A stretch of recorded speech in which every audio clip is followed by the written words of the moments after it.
Hello friend, তোমরা সবাই কেমন আছো? আশা করছি তোমরা সবাই ভালো আছো।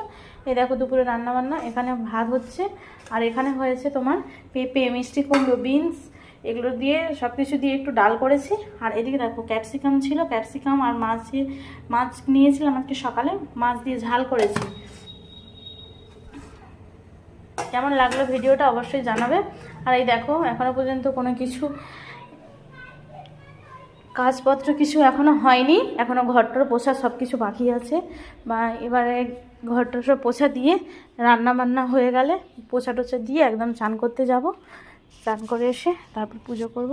ওই দেখো আমার ছেলে আর আরেকজন মিলে খেলছে, আরেকজন নিচে আর কি, ওরা দুজনে মিলে খেলছে। আজকে সানডে তাই ছুটি আছে, তাই দুজনে মিলে খেলছে। আর ওইদিকে সব ধান কাটার সব প্রস্তুতি, ধান টান সব অনেকে যাদের কাটা হয়ে গেছে সব রোদ্দুরে দিয়েছে।